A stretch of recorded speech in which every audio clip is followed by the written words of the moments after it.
Hey there Marvelous viewers, welcome back to the channel. In today's video, we're talking about the 10 biggest reveals in From Season 4 premiere. Let's get into it. From definitely has a lot of mysteries to solve, and a lot of questions to answer, but the whole trajectory of Season 4's premiere made a very different kind of impact on us with these mind-blowing revelations. I mean, oh my god, that cliffhanger was mind-blowing. While this show loves to tease us by keeping everything secret, the first episode of Season 4 barely wasted any time in revealing just how thin the chances are for Boyd and the townspeople to ever escape the living hellscape they're stuck in. There were also many story-defining twists that gave us enough insight into just how much all the characters have to deal with, almost making it feel like momentum is finally gaining as the show approaches its 5th and final season. Even if many of these revelations caused a lot of fan theories to die on the vine, that only goes on to show exactly why From is truly worth all the time.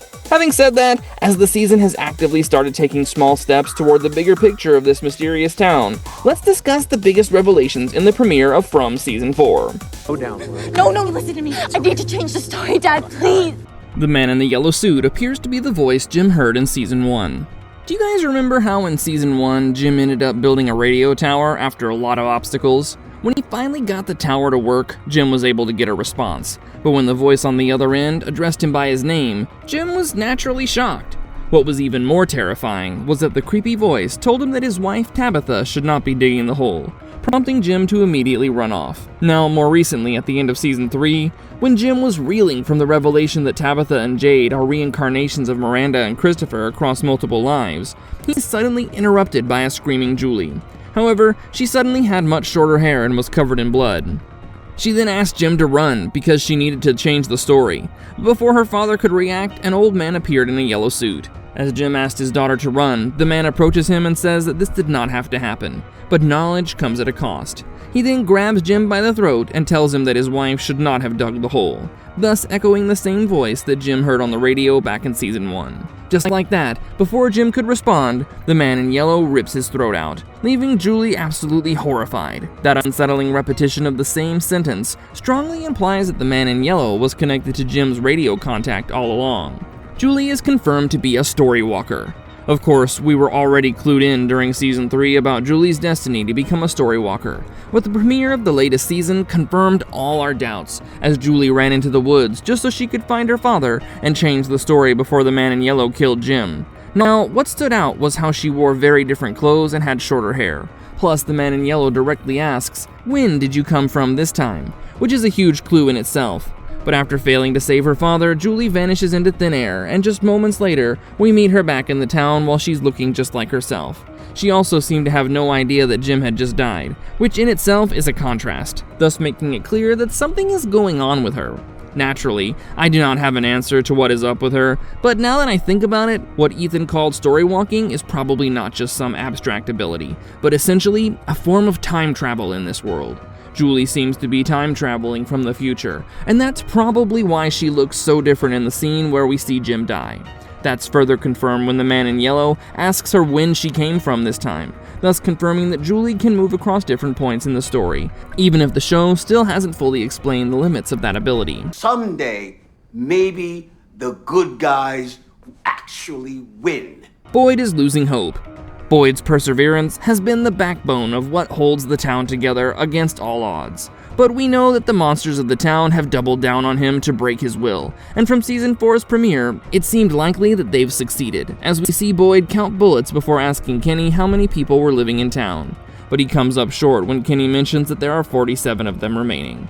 Unfortunately, just like bullets, Boyd also seems to be out of hope, and it seems like he's accepted his defeat after the smiley creature's rebirth. Honestly, this man has gone through so much, be it losing his wife or his friends while also suffering from Parkinson's disease. Even if his perseverance is what sets him apart, he's completely demotivated by the fact that they might never get a chance to win. This is definitely a huge problem, because planning for the entire town to reach a point where suicide feels like the only option is incredibly dark. Boyd has always been the one holding everything and everyone together, so his despair inevitably affects Kenny, Fatima, Ellis, Donna, and Christy. They were right to say that if people found out Boyd was losing hope, everything would fall apart, as they would share the same paranoia, thus leading to the collective spiral that might just set the town's cycle of despair in motion. So in order to prevent that, holding on to hope and choosing to believe in something good could be the only way out for Boyd and the rest of the townspeople.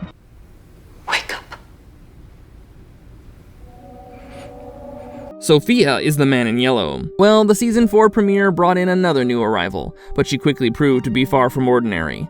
Sophia comes into town in dramatic fashion when her father, a pastor, suddenly has a seizure while driving. They crash straight into the sheriff's station, and somehow, despite the wreckage, she's pulled from the car without a single serious injury, with the twisted metal stopping just short of her neck. At first, Sophia seems like just another frightened survivor. I mean, she's quiet, deeply religious, and constantly quoting Bible verses while her father lies unconscious.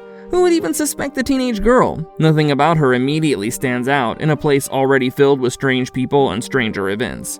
But by the end of the episode, that perception completely shifts as it becomes clear that Sophia is not who she seems and is actually part of the man in yellow's deception. The episode frames this moment as deeply unnatural, but the bigger reveal is not that Sophia healed him, it's that she was being used as a disguise by the man in yellow. Soon, we find out that the man in yellow had dug up a suitcase containing a young girl's clothes and used Sophia as a disguise to exploit the priest's trust and infiltrate the town, without immediately exposing himself. The exact reason he chose Sophia's disguise is still unclear, but the episode strongly suggests it was a calculated move, meant to let him enter the town unnoticed and manipulate events from within. The town is not prepared for a direct fight, so Boyd's desperate last-ditch plan for the whole town ends up exposing a serious weakness just as the story starts heading toward its endgame. When Kenny mentions there are 47 people left, Boyd is not even sure they have enough bullets to go around. Up until now, most of the danger in From has been psychological, but if things ever turn into a physical fight, the town is clearly not ready for it. This episode quietly reinforced the idea in yet another moment with Danny, who was already on edge and nervously pointed her gun at Christy when she walked into a room, only for Christy to remind her that everyone knew the gun was not even loaded. By bringing up the lack of bullets twice in a single episode, the show seems to be hinting that this shortage could become a major problem later on, especially if survival starts to depend on more than just staying calm and holding things together mentally. More importantly, the episode suggests that the usual rules may not protect the townspeople the way they once did, which makes any further direct confrontation far more dangerous. The man in yellow seems far more powerful than the other monsters.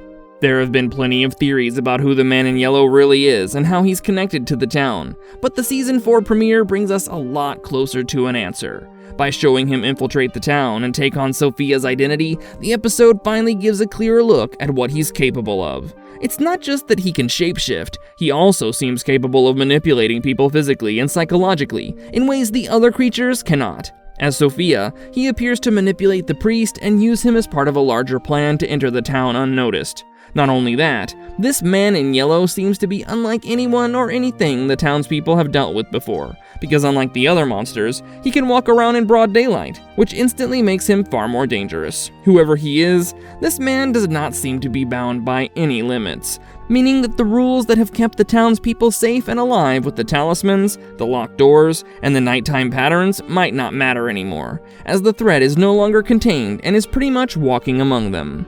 Please, just... Maybe I can come in.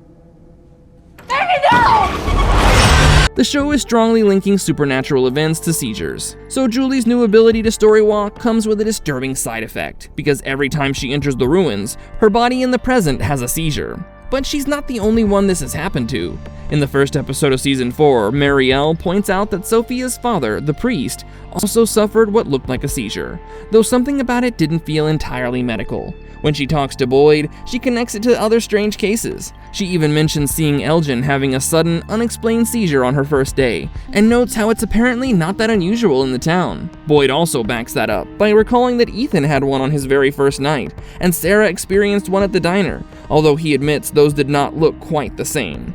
I know that all these characters were not story walking like Julie, but they all had some kind of supernatural encounter.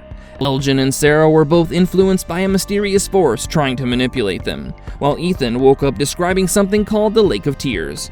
If you take all that together, it starts to feel like these seizures may be connected to whatever strange, unseen force is influencing the town.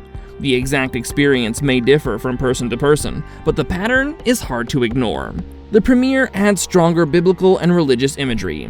It really does not feel like a coincidence that the man in yellow chose a religious disguise. The fact that he had already taken on Sophia's form, with her clothes set aside, suggests this was not a spur-of-the-moment decision. This means that the priest was not just a random victim of circumstance, but rather a part of a larger, carefully orchestrated plan. Sophia effortlessly quoting Bible verses only reinforces the idea that this identity was chosen with purpose. At the same time, Fromm has been leaning more and more into the idea of an ongoing battle between good and evil, and this moment fits right into that theme. The man in yellow carries a distinctly sinister, almost devil-like presence, and seems to enjoy manipulating people, pushing them in the wrong direction, and watching things fall apart before leading to their demise. By hiding in plain sight as someone innocent and devout, he takes that manipulation even further.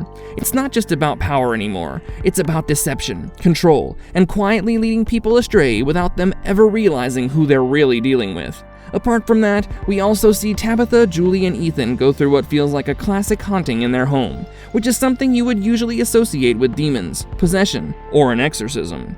Considering how much the man in yellow enjoys messing with people psychologically, this could easily be his intentional way to scare the Matthews family, especially now that Jim is no longer there to protect them. At the same time, without more context, it's also possible that this is just another sign that the town itself is becoming even more unstable and deeply connected to something supernatural. Either way, the timing feels important because Sophia's arrival lines up with the show's growing use of religious symbolism, which may become even more important as Season 4 unfolds. Well, that brings us to the very end of this video. What are your theories about the old man in yellow? Let us know about them in the comments down below.